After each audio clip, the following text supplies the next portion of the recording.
എല്ലാവർക്കും നമസ്കാരം. പ്രസാദ് വൈദ്യർ, കരിന്ദ്ര മാന്ത്രിക വൈദ്യമഠം. 30/3/2025 ശേഷം ആണ് നമുക്ക് കണ്ടകശനിയുടെ രാശിമാറ്റം വരുന്നത്. അതിൽ കണ്ടകശനി, ഏഴരശനി, അഷ്ടമശനി അങ്ങനെയുള്ള ശനി ദോഷങ്ങളെ കൊണ്ട് നമുക്ക് അനുഭവിക്കേണ്ടി വരുന്ന ദോഷങ്ങളെ കുറിച്ചാണ് പറയുന്നത്. 3/6/2027 വരെയാണ് ഈ ശനി അടുപ്പിച്ച് നിൽക്കുക. അതിനുശേഷം 3 മാസത്തിന് ശേഷം നമുക്ക് രാശിമാറ്റം വരും. ഇത് ശരിക്ക് പിന്നെ അത് വീണ്ടും വക്രഗതി എന്നാണ് അതിൽ പറയാം. അത് വീണ്ടും തിരിച്ചു വരും. പിന്നീട് അത് 2027 10-ാം മാസം 20/10/2027 വരെ നമുക്കത് കണ്ടകശനി രൂപത്തിൽ തന്നെ ഉള്ള രാശിക്കാരുടെ കാര്യമാണ് പറയുന്നത്. കന്നി രാശിയിൽപ്പെട്ട ഉത്രം നക്ഷത്രക്കാരുടെ ഈ കണ്ടകശനി ഫലമാണ് ഈ പറയുന്നത്. അത് സ്കിപ്പ് ചെയ്യാതെ കേട്ട് കഴിഞ്ഞാൽ നിങ്ങൾക്ക് വളരെയധികം എല്ലാ വിവരങ്ങളും ഇതിൽ പൂർണ്ണമായിട്ട് മനസ്സിലാക്കാൻ പറ്റും. യാതൊരു തരത്തിലുള്ള ദോഷങ്ങൾ വരാതെ നിങ്ങൾക്ക് ശ്രദ്ധിക്കാനും സാധിക്കും. വളരെയധികം ഇമ്പോർട്ടൻ്റ് ആയിട്ട് കേട്ടിരിക്കേണ്ടതാണ്. അത് നിങ്ങൾ പ്രത്യേകമായിട്ട് പറയാൻ തന്നെ കാരണം എന്താണെന്ന് വെച്ചാൽ ഈ ശനിദോഷത്തിൻ്റെതായ കാര്യങ്ങൾ അറിഞ്ഞിരുന്നാൽ തന്നെ നമ്മുടെ പ്രശ്നങ്ങൾ പരിപൂർണമായിട്ടും മാറും എന്നുള്ളതാണ്. അപ്പോൾ സ്കിപ്പ് ചെയ്യാതെ കണ്ടാൽ മാത്രമാണ് നിങ്ങൾക്ക് പൂർണ്ണമായിട്ട് ഇത് മനസ്സിലാവുള്ളൂ.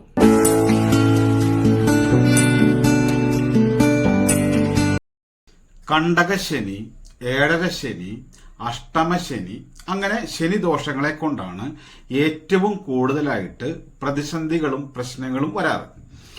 ഈ സമയത്ത് അനുഭവിക്കേണ്ടി വരുന്ന ഒരു ദോഷങ്ങൾ എന്തൊക്കെയാണ് എന്ന് പറഞ്ഞുതരാം. തൊഴിൽ നഷ്ടം, മാനഹാനി, അപമാനം, അപവാദം, കർമ്മപരമായിട്ടും കലഹം, നമ്മൾ ചെയ്യുന്ന കാര്യങ്ങളിലൊക്കെ പതനങ്ങൾ വരിക, അങ്ങനെ ബന്ധുമിത്രാദികളിൽ നിന്നും അകൽച്ച വരിക, കൂട്ടായിട്ട് അല്ലെങ്കിൽ ഷെയറായിട്ട് പാർട്ട്ണറായിട്ട് നടത്തുന്ന സ്ഥാപനങ്ങൾക്കൊക്കെ നഷ്ടങ്ങൾ നമുക്കും നേട്ടങ്ങൾ പാർട്ട്ണർക്കും കിട്ടുന്ന തരത്തിലുള്ള ദോഷങ്ങളായിട്ട് വരിക. ഇതുപോലുള്ള എല്ലതും നശിച്ച് നാട് വിട്ടു പോകേണ്ടി വരുന്ന അവസ്ഥ വരിക, നമ്മളെ ആർക്കും കണ്ടുകൂടായിക വരിക. ഇതൊക്കെയാണ് ഇതിന്റെ എല്ലാ തരത്തിലും പതനം വരുന്ന ഒരു പ്രശ്നമാണ് കണ്ടകശനി, ഏഴരശനി, അഷ്ടമശനി ഈ ശനി ദോഷങ്ങളിൽ കൊണ്ടുവരിക. ഇത് 2.5 വർഷമാണ്. ഈ 2.5 വർഷക്കാലത്തിനുള്ളിൽ ഇതൊക്കെ തന്നെ എല്ലാവർക്കും ഇത് ഒരുപോലെ തന്നെ ഫലിച്ചോളണം എന്നില്ല. നിങ്ങളുടെ നക്ഷത്രം ഏതാണോ ആ നക്ഷത്രത്തിന്റെ വയസ്സിന് അനുസരിച്ചിട്ടുള്ള ദശകൾക്ക് വ്യത്യാസം ഉണ്ടായിരിക്കും. അതുപോലെ തന്നെ നമ്മുടെ ഇതിന്റെ ദശകൾക്ക് വ്യത്യാസം ഉണ്ടായിരിക്കും. നമ്മളെ അപഹാരങ്ങൾക്ക് വ്യത്യാസം ഉണ്ടായിരിക്കും. ഇതിനൊക്കെ അനുസരിച്ചിട്ട് ഇതിന്റെ ഫലത്തിന് മാറ്റം വരും. ചില ആളുകൾക്കൊക്കെ ശുക്രദശയായിരിക്കും. നല്ല അപഹാരങ്ങളായിരിക്കുന്ന സമയത്ത് നമുക്ക് ഇതിന്റെ കാഠിന്യം കുറയും. ശനിദശയുടെ സമയം ശനിയുടെ അപഹാരം നടക്കുക, അതിൽ കൂടെ കണ്ടകശനി, ഏഴരശനിയും കൂടിയൊക്കെ ഒരുമിച്ച് വരുമ്പോഴാണ് ഒരു മരണതുല്യമായിട്ടുള്ള ആപത്ത് നമ്മളിലേക്ക് വരിക. മരണതുല്യം എന്ന് പറഞ്ഞാൽ മരിക്കുക എന്നല്ല, ആപത്തിന്റെ കാഠിന്യം നമുക്ക് കൂടുതലായിരിക്കും എന്നുള്ളത്. ഇതുപോലെ തന്നെയാണ് ഓരോ കാര്യങ്ങളും. ഇപ്പൊ ഒരു കണ്ടകശനി വന്നു എന്ന് കരുതിയിട്ട് എല്ലാ വ്യക്തികൾക്കും അത് ഒരുപോലെ തന്നെ അത് ഫലിക്കില്ല എന്ന് പറഞ്ഞാൽ ഇതൊക്കെയാണ്. പക്ഷെ ഈ 2.5 വർഷക്കാലത്തിന്റെ ഉള്ളിൽ തന്നെ നമുക്ക് ഒരുപാട് പ്രശ്നങ്ങൾ വരാനുള്ള സാധ്യത ഉള്ള ഒരു കാലഘട്ടമായതുകൊണ്ട് തന്നെ നമ്മൾ അത് വളരെയധികം ശ്രദ്ധിച്ച് കൈകാര്യം ചെയ്യുക എന്നുള്ളതാണ്. ഈ വളരെയധികം ശ്രദ്ധിച്ച് കൈകാര്യം ചെയ്യാന്ന് വെച്ചാൽ നമുക്കൊരു ആപത്ത് കാലമാണ്. അപ്പൊ സമ്പത്ത് ഇറക്കി കഴിഞ്ഞിട്ട് ബിസിനസ് ചെയ്ത് കഴിഞ്ഞാൽ നമുക്കൊരു പതനം ഉണ്ടാവും. അതുപോലെ തന്നെ നമ്മളൊരു ഓഫീസിലായിട്ട് ജോലി ചെയ്യുന്ന ഒരു സ്ഥലമാണ്, സമയമാണ്. അവിടെ നമ്മൾ മറ്റുള്ള പുതിയൊരു ജോലിക്ക് വേണ്ടി പരിശ്രമിക്കുമ്പോൾ എന്താണ് പ്രശ്നം ഉണ്ടാവുക വെച്ചാൽ ഉള്ളത് പോവുകയും ചെയ്യും, പുതിയത് കിട്ടും ചെയ്യില്ല. അപ്പൊ ഉള്ളത് നഷ്ടപ്പെടാൻ സാധ്യതയുള്ള ഒരു കാലഘട്ടം വരുമ്പോൾ നമുക്കത് നല്ല രീതിയിൽ കെയർ ചെയ്തിട്ട് നമുക്കത് നിലനിർത്താൻ വേണ്ടി പരിശ്രമിക്കുക എന്നുള്ളത് വളരെ ഒരു ഇമ്പോർട്ടന്റ് ആയിട്ട് ഒരു കാര്യമാണ്.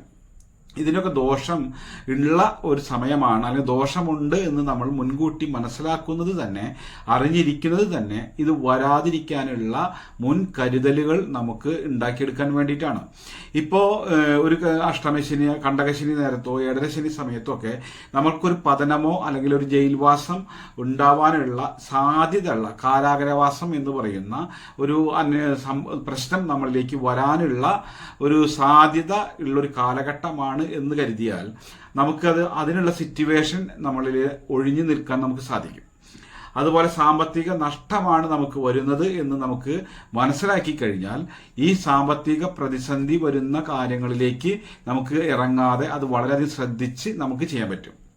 ഇതിന്റെ പ്രത്യേകത എന്ന് വെച്ചാൽ നമുക്ക് നല്ല സമയത്ത് നമ്മൾ ചെയ്യുന്നതും ചിന്തിക്കുന്നതും പ്രവർത്തിക്കുന്നതൊക്കെ നമുക്ക് അനുകൂലമായി വരുന്ന ഒരുപാട് കാര്യങ്ങളുണ്ട്. നമ്മൾ എന്ത് ചെയ്താലും അതൊരു തൊട്ടതൊക്കെ പൊന്നാവുക എന്ന് പറയുന്ന ഒരു രീതിയുണ്ട്. ആ രീതിയിൽ നിന്ന് വിട്ട് നമ്മളൊക്കെ ചെയ്യുന്നതൊക്കെ അതേ ബുദ്ധിയും അതേ കഴിവും വെച്ചിട്ട് തന്നെയായിരിക്കും നമ്മൾ കഷ്ടകാല സമയത്ത് നമ്മൾ ഓരോന്നും ചെയ്യുക. ഈ ചെയ്യുന്ന സമയത്ത് ഉണ്ടാവുക എന്താണ്, നമുക്ക് പതനങ്ങളും പരാജയങ്ങളും ഒക്കെ ആയിരിക്കും വരിക. ഇപ്പൊ ചില ആളുകൾ കണ്ടിട്ടില്ലേ, തനിച്ച് പണിയെടുത്ത് സമ്പാദിച്ച് വലിയ നിലയിലെത്തിയിട്ട് അതൊരു നല്ലൊരു പൊസിഷനിൽ ആയ വ്യക്തികൾ തന്നെ പിൻകാലത്ത് എല്ലാം നശിച്ച് വീടും സ്ഥലവും ഇല്ലാതെ വാടക വീട്ടിൽ വാടക കൊടുക്കാൻ പോലും പാകമില്ലാതെ നിൽക്കുന്ന ഒരവസ്ഥ വന്ന ലക്ഷക്കണക്കിന് അല്ലെങ്കിൽ ആയിരക്കണക്കിന് ആളുകളെ എന്നെ വിളിച്ചിട്ടുണ്ട്. അപ്പോൾ അതൊക്കെ നമുക്ക് നേട്ടങ്ങൾ വരുന്നതൊക്കെ നല്ല സമയത്തും പരാജയം വരുന്നതൊക്കെ നമുക്ക് ദോഷ സമയത്തുമാണ്. ഈ പരാജയ സമയത്തെ നമ്മൾ മനസ്സിലാക്കലാണ് നമുക്ക് വളരെ ഇമ്പോർട്ടന്റ്.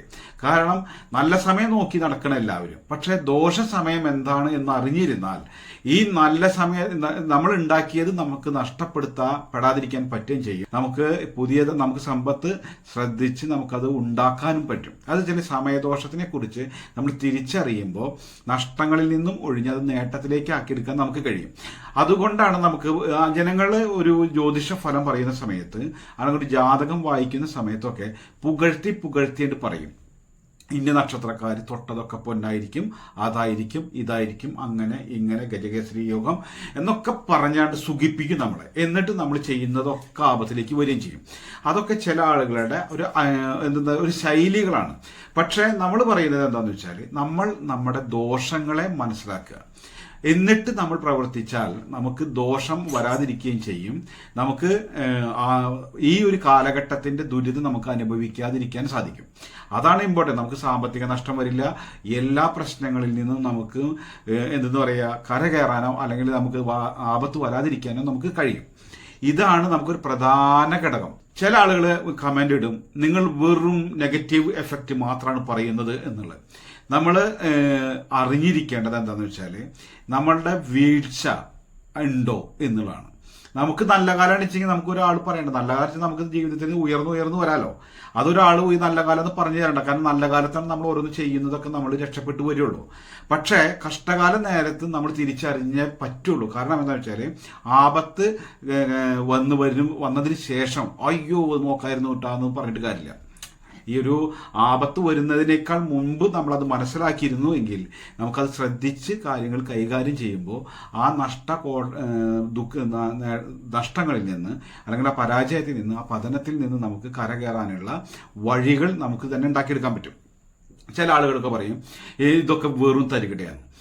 ഇതൊക്കെ തന്നെയാണ് നമ്മളെ ഈ നല്ല സമയത്ത് പറയുക. ഈ നല്ല സമയത്ത് പറയുന്നത് നിരീശ്വരവാദികൾ പറയുന്നത്, അതുപോലെ തന്നെ ചില രാഷ്ട്രീയക്കാർ ഇതുപോലെ തന്നെ അതൊക്കെ അന്ധവിശ്വാസം എന്ന് പറയുന്നവർ, ചില മതങ്ങളിൽപ്പെട്ടവർ. കാരണം വെച്ചാൽ ക്രിസ്ത്യൻസിലായിക്കോട്ടെ, മുസ്ലിംസിലായിക്കോട്ടെ, ഹിന്ദുക്കളിലായിക്കോട്ടെ ഒരു നിരീശ്വരവാദിയായിട്ടുള്ള ആളുകളൊക്കെ ഉണ്ട്. ഇവരൊക്കെ എല്ലാ തരത്തിലും പൊതുജനങ്ങളുടെ മുന്നിൽ ഒരു തരത്തിൽ ഇതൊക്കെ പൊതുജനങ്ങളുടെ മുന്നിലൊക്കെ ഈ അന്ധവിശ്വാസമാണ് എന്ന് പറഞ്ഞിട്ടൊക്കെ തട്ടിപ്പാണ്, തരികടയാണ് എന്നൊക്കെ പറഞ്ഞിട്ട് നടക്കുന്ന വ്യക്തികൾ അവരുടെ വീട്ടിൽ പ്രശ്നം വരുന്ന സമയത്ത് ഇവര് ഉസ്താദിന്റെ അടുത്തേക്ക്, പണിക്കരുടെ അടുത്തേക്ക്, മന്ത്രവാദിയുടെ അടുത്തേക്ക്, ഇവരെല്ലായിടത്തേക്കും പോകും. കാരണം അവനവന്റെ പ്രശ്നം അവനത് വലുത് തന്നെയാണ്. നമ്മൾ നിരീശ്വരവാദിയായിട്ടിരിക്കുമ്പോൾ നമുക്ക് ഇതൊന്നും പ്രശ്നമല്ല എന്നുള്ള തരത്തിൽ നമുക്ക് നിൽക്കാം. പക്ഷെ നമ്മളെ മക്കൾക്കൊരു ആപത്ത് വരുന്ന സമയത്ത് അതിന് എന്താണ് അതിന്റെ തട അല്ലെങ്കിൽ എന്താണ് അതിന്റെ പ്രതിവിധി എന്നുള്ളത് നമ്മൾ അന്വേഷിക്കുമ്പോൾ എന്ത് ചെയ്താലാണ് ഇതിന് മാറ്റം കിട്ടുക, എന്താണ് ഇതിന്റെ പ്രതിവിധി, എന്താണ് ഇതിന്റെ പരിഹാരം എന്നുള്ളത് ലോകം മുഴുവൻ അന്വേഷിക്കും. ഇത് മുജാഹിദരായിക്കോട്ടെ, ജമായത്തരായിക്കോട്ടെ, ഇനി എല്ലാ ക്രിസ്ത്യൻസ് ആയിക്കോട്ടെ, ഹിന്ദുക്കളിൽ ഏത് നിരീശ്വരവാദി ആയിക്കോട്ടെ, എല്ലാ ആളുകളും നമ്മുടെ അടുത്തേക്ക് വന്നവരാണ്. കാരണം എന്താണെന്ന് വെച്ചാൽ പ്രശ്നത്തിന് ഉണ്ടാവുമ്പോഴാണ് നമ്മൾ വോട്ടുക. കാരണം ഇതൊക്കെ അതുവരെയൊക്കെ നിരീശ്വരവാദി ആയിക്കോട്ടെ എല്ലാവരും പുച്ഛിക്കാനും കളിയാക്കാനും വരും. പക്ഷെ അവനവന്റെ വീട്ടില് ആപത്തോ പ്രശ്നം വന്നു കഴിഞ്ഞാൽ ഇതൊക്കെ ഒക്കെ ഓടും. കാരണം എന്താണെന്ന് വെച്ചാൽ ഈ ജ്യോതിഷ ഫലം പറയുന്ന ആളുകൾക്കൊക്കെ എന്താണ് ഒരു പ്രത്യേകത ഉണ്ട്. കാരണം വെച്ചാൽ ഇവർക്കൊരു രാശിമാറ്റം വരുന്ന സമയത്തോ അല്ലെങ്കിൽ എന്തെങ്കിലും ഒരു സിറ്റുവേഷൻ വന്നെങ്കിൽ മാത്രമാണ് ഇവർക്ക് ഫലം പറയാനുള്ള ജ്യോതിഷം പറയാനുള്ള അവസരമുള്ളൂ. അല്ലെങ്കിൽ ഒരു വീഡിയോ ചെയ്യുന്ന ആളുകൾക്ക് അപ്പോൾ എന്താണെന്ന് വെച്ചാൽ വ്യാഴമാറ്റം അല്ലെങ്കിൽ ചൊവ്വയുടെ മാറ്റം, അത് ശനിയുടെ മാറ്റം, അതുപോലെ ഓരോ ഗ്രഹങ്ങളുടെ മാറ്റങ്ങൾക്കനുസരിച്ചാണ് ഇതിന്റെ ഫലങ്ങളൊക്കെ നമുക്ക് മാറ്റി പറയേണ്ടതായിട്ടുള്ളൂ. അപ്പോൾ ഒരു പണിയില്ലാണ്ടിരിക്കുന്ന ആളുകൾ എന്ത് ചെയ്യും വെച്ചാൽ തിങ്കളാഴ്ച ഫലം, ഞായറാഴ്ച ഫലം, പിന്നെ ചൊവ്വാഴ്ച ഫലം, ബുധനാഴ്ച ഫലം, ഈ ഒരു ദിവസം കൊണ്ടൊക്കെ ഒരു നക്ഷത്രത്തിന്റെ ഫലങ്ങൾ പറഞ്ഞിട്ട് വീഡിയോ ഇടുന്ന കുറെ ആൾക്കാരുണ്ട്. അതൊക്കെ ഒരു ജീവിതമാർഗം എന്ന് പറയുന്നത് പോലെ എന്തെങ്കിലുമൊക്കെ പറയേണ്ട വെച്ചിട്ട് പറയാൻ വേണ്ടി ജ്യോത്സ്യന്മാരായിട്ട് ഇരിക്കുന്ന കുറെ ആൾക്കാരുണ്ട്. ഇതുപോലെ തന്നെ ജ്യോത്സ്യൻ തന്നെ ജ്യോതിഷത്തെ മൊത്തം കുറ്റം പറയും. ഇത് വശീകരണം ഉണ്ടോ, തരിക മറ്റതുണ്ടോ, അതുപോലെ തന്നെ ശത്രുസംഹാരം ഉണ്ടോ, ഒരാൾ വിചാരിച്ച് നമ്മളെ കൊല്ലാൻ പറ്റുമോ, ഇതൊക്കെ പറഞ്ഞിട്ട് കുറെ ആൾക്കാരുടെ സംശയങ്ങളും കത്തുവായിക്കലും കാര്യങ്ങളൊക്കെ കേട്ടുകൊണ്ട് മറുപടി പറയുന്നവരുണ്ട്. പക്ഷെ അവരുടെ അരയിൽ തപ്പി നോക്കിയാൽ ചിലപ്പോൾ ഒരു 150 അലസ് ഉണ്ടാവും. കാരണം പണ്ടത്തെ പ്രേംകുമാർ സിനിമയിൽ പറഞ്ഞ എന്റെ പല സിനിമയിലും കാണിക്കേണ്ടത് പോലെ നിരീശ്വരവാദിനെ ആരെ തപ്പി നോക്കി വെക്കുമ്പോൾ ആകെ രസമെന്നുള്ളത്. അപ്പൊ അതുപോലെ തന്നെയാണ് ഇവരൊക്കെ വീഡിയോയ്ക്ക് വേണ്ടിയിട്ടോ ചാനലിന് വേണ്ടിയിട്ടൊക്കെ നിരീശ്വരവാദിത്വം ഒക്കെ വല്ലാണ്ട് ഡയലോഗ് അടിക്കും. കാരണം എന്താന്ന് വെച്ചാൽ അതും അവരുടെ ജീവിതമാർഗമാണ്. കാരണം കുറ്റം പറഞ്ഞിട്ട് കാശുണ്ടാക്കുന്നപ്പോൾ വേണ്ടാത്തവരും അത് കേൾക്കാനുണ്ടാകും. പക്ഷെ ആപത്ത് വരാതിരിക്കാനും വന്നതിന് ശേഷം നമ്മളത് അയ്യോ എന്ന് പറയാതിരിക്കാനും ഇതൊക്കെ നമ്മൾ ശ്രദ്ധിക്കേണ്ട കാര്യം തന്നെയാണ്. കാരണം എന്താണെന്ന് വെച്ചാൽ ഓരോ വ്യക്തികളുടെയും പ്രയത്നം കാര്യങ്ങളൊക്കെ നല്ല രീതിയിലായി വന്നിട്ട് നല്ല പഠിപ്പുള്ള ആളുകൾ, നല്ല രീതിയിലുള്ള കഴിവുള്ള ആളുകൾ, ഇതൊന്നും പ്രയോഗിക്കാൻ പറ്റാണ്ട് ദുർബലനായിട്ടിരിക്കുന്ന ആളുകളുണ്ട്. ഇവർക്കൊക്കെ നല്ല കഴിവുള്ളവരാണേനും പക്ഷെ ഇതുപോലെ തന്നെയാണ് ഒന്നിനും കഴിയാത്തവര് നല്ല രീതിയിലുള്ള സാമ്പത്തിക പുരോഗതി കൈവരിക്കുന്ന ആൾക്കാരുമുണ്ട്. അപ്പോൾ ഓരോ വ്യക്തികൾക്കും ഓരോരുടെ കഴിവുണ്ടെങ്കിലും ആ കഴിവ് പ്രകടിപ്പിക്കാനും പ്രവർത്തിക്കാനും ഒക്കെ നമുക്ക് പറ്റുന്നതൊക്കെ അത് നമ്മുടെ ഒരു എന്താ പറയുക നല്ല സമയത്തിന്റെയും നല്ലൊരു കാലത്തിന്റെയും നല്ലൊരു ചിന്തയുടെയും ഒരു ഈശ്വരാനുഗ്രഹത്തിന്റെയും പിന്നിലാണ്. എല്ലാവർക്കും എല്ലതും സാധിക്കില്ല.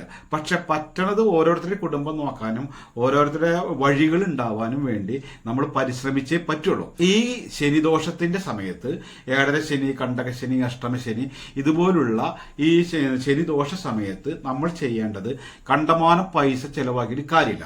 ഇതൊക്കെ ഏഴരശനി 7.5 കൊല്ലവും കണ്ടകശനി 2.5 കൊല്ലവും അഷ്ടമശനി 2.5 കൊല്ലാണ്. ഈ 2.5 കൊല്ലത്തിന്റെ ഉള്ളിൽ നമുക്ക് കർമ്മപരമായിട്ടോ കുടുംബപരമായിട്ടോ സാമ്പത്തികപരമായിട്ടോ എല്ലാ തരത്തിലും പതനങ്ങളോ മാനസിക സംഘർഷം, നമുക്ക് എപ്പോഴും അസുഖങ്ങൾ, ഇതൊക്കെ വന്നിട്ട് കലഹങ്ങൾ, ആർക്കും വേണ്ടാതെ വരിക, നമ്മൾ എന്ത് വിചാരിച്ചാലും നടക്കാതെ വരിക, ഇതൊക്കെ സിമ്പിളായി നടന്നിരുന്ന ഒരു കാര്യങ്ങളൊക്കെ ബ്ലോക്കായി നിൽക്കുമ്പോൾ നമ്മൾ ജ്യോത്സ്യന്റെ അടുത്തേക്ക് പോകും, അല്ലെങ്കിൽ ഒരു മാന്ത്രികന്റെ അടുത്തേക്ക് പോകും. ഈ മാന്ത്രികൻ ഇതുകൊണ്ട് കാശുണ്ടാക്കും. കാരണം എന്താണെന്ന് വെച്ചാൽ ഇതൊരു ഏഴരശനിയുടെയോ കണ്ടകശനിയുടെയോ ഒക്കെ സമയത്തിന്റെ ദോഷമാണെന്ന് അയാൾക്ക് അറിയുകയും ചെയ്യാം. അപ്പൊ അയാൾ പറയും ഇത് ആരെങ്കിലും ചെയ്തതാണ്, മറ്റൊരു കൂടോത്രം ചെയ്തിട്ടാണ് എന്നൊക്കെ പറഞ്ഞിട്ട് നമ്മളെ അതൊരു വലിയൊരു മാനസികമായിട്ട് നമ്മളെ പേടിപ്പിച്ചിട്ട് നമ്മൾ എന്തുകൊണ്ടാക്കും, അയാൾ അതൊരു പൂജയിലേക്കോ ഹോമത്തിലേക്കോ മാറ്റിയെടുക്കും. അതാണ് ഇതിന്റെ പിന്നിലുള്ള ഒരു തരികിട എന്ന് പറയുന്നത്. നമ്മളെ കാലക്കേടിനും ഇവര് ഹോമം ചെയ്ത് മാറ്റാമെന്ന് പറഞ്ഞ് നമ്മുടെ ആ മാനസിക ബുദ്ധിമുട്ടിനെ ചൂഷണം ചെയ്ത് പൈസ ഉണ്ടാക്കാനാണ് എല്ലാ ആളുകളും ഇരിക്കുന്നത്. ഇതിന്റെ പിന്നിൽ നിങ്ങൾ തന്നെ ആലോചിച്ചാൽ മതി. ഒരു ജ്യോത്സ്യൻ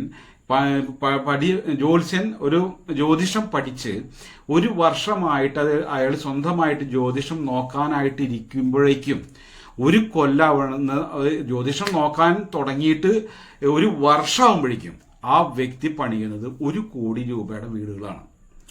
1 കോടി രൂപയുടെ വീടുകൾ. അതെന്ന് വെച്ചാൽ അതിനേക്കാൾ വലിയ രീതിയിലുള്ള സെറ്റപ്പാണ്.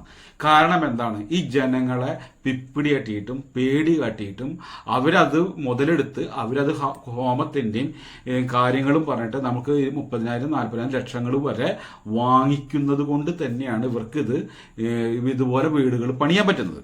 അപ്പോൾ അതാണ് ഞാൻ മുൻകൂട്ടി പറയുന്നത്. നിങ്ങൾ ഈ ഒരു കാലഘട്ടമാണ് നിങ്ങളുടെ പ്രശ്നം ഇതാണെങ്കിൽ നിങ്ങൾ ജ്യോതിഷത്തിന്റെ അടുത്ത് പോയിട്ടോ മാന്ത്രികന്റെ അടുത്ത് പോയിട്ടോ ഈ കാലക്കേടിനെ മാറ്റാൻ പറ്റുന്ന ഒരു പൂജയില്ല. അത് നിങ്ങൾ തിരിച്ചറിയുക. ഒരു ഹോമമല്ല. ഈ നമുക്ക് ചെയ്യുന്നത് എന്താ വെച്ചാൽ ഈ ശനിയിൽ നിന്നോ മറ്റ് ആ ദോഷ സമയത്ത് നമുക്ക് പൈശാചികപരമായ ഒരു നെഗറ്റീവ് എഫക്റ്റ് നമ്മളിലേക്ക് ഉണ്ടാവും. ഈ ഉണ്ടെങ്കിൽ ഉണ്ടാവുന്ന വ്യക്തികൾക്ക് അനുഭവത്തിൽ വന്നെങ്കിൽ മാത്രം മതി. ഇത് ഈ നക്ഷത്രക്കാര് ഒരുപാട് പേരുണ്ടായിരിക്കും. ഈ കണ്ടകശനിക്കാർ ഒരുപാടുണ്ടായിരിക്കും, ഏഴരശനിക്കാർ ഒരുപാട് പേരുണ്ടായിരിക്കും. പക്ഷെ ഇവർക്കൊക്കെ തന്നെ ഇത് ഫലിച്ചോളണം എന്നില്ല. അതുകൊണ്ട് തന്നെയാണ് എടുത്തു പറയുന്നത്, നിങ്ങൾക്ക് അനുഭവത്തിൽ വരികയാണെങ്കിൽ മാത്രം നിങ്ങൾ എന്താണ് ചെയ്യേണ്ടത്? എള്ളുതിരി കത്തിക്കുക. എള്ളുതിരി കത്തിച്ചിട്ട് ഉഴിഞ്ഞിട്ട് വെക്കുക. അത് അയ്യപ്പന്റെ അമ്പലത്തിൽ പോയിട്ടാണ് കത്തിക്കേണ്ടത്. അപ്പൊ ഈ എള്ളും എണ്ണയും കൂടി കത്തുമ്പോൾ ഉണ്ടാകുന്ന പ്രകമ്പനം, ആ വൈബ്രേഷനാണ് നമുക്ക് ഈ നെഗറ്റീവിനെ, എഫക്റ്റിനെ ഒഴിവാക്കി കളയാൻ പറ്റുന്നത്. അപ്പോൾ നിങ്ങളൊരു ക്രിസ്ത്യാനി ആയിക്കോട്ടെ, നിങ്ങളൊരു മുസ്ലിംസ് ആയിക്കോട്ടെ, അപ്പൊ നിങ്ങൾക്ക് അമ്പലത്തിൽ പോയി കത്തിക്കാൻ ബുദ്ധിമുട്ടായിരിക്കും.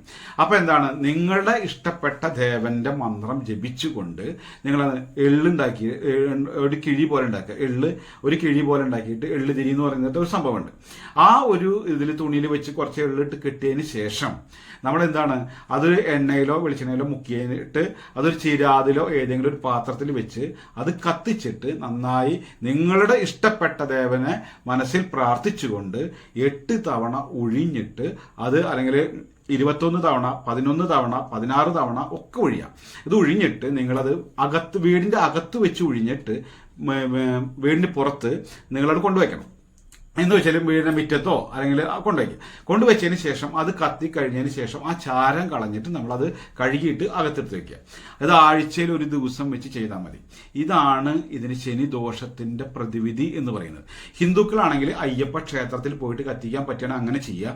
അതല്ലെങ്കിൽ വീട്ടിൽ തന്നെ ഇതുപോലെ എള്ളുതിരി ഉണ്ടാക്കിയിട്ട് വീടിന്റെ അകത്ത് നിന്ന് ഒഴിഞ്ഞിട്ട് അത് വീടിന്റെ മുറ്റത്ത് നിങ്ങളത് കൊണ്ടുപോയി വെക്കുക. അതൊരു പാത്രത്തിലോ ചിരാതിലോ അങ്ങനെ വെച്ചിട്ട് ആക്കാം. അങ്ങനെ ചെയ്യുമ്പോൾ ഹിന്ദുക്കളാണെങ്കിൽ സ്വാമി ശരണമയ്യപ്പ എന്ന് പ്രാർത്ഥിച്ച് ചെയ്തേക്കാം.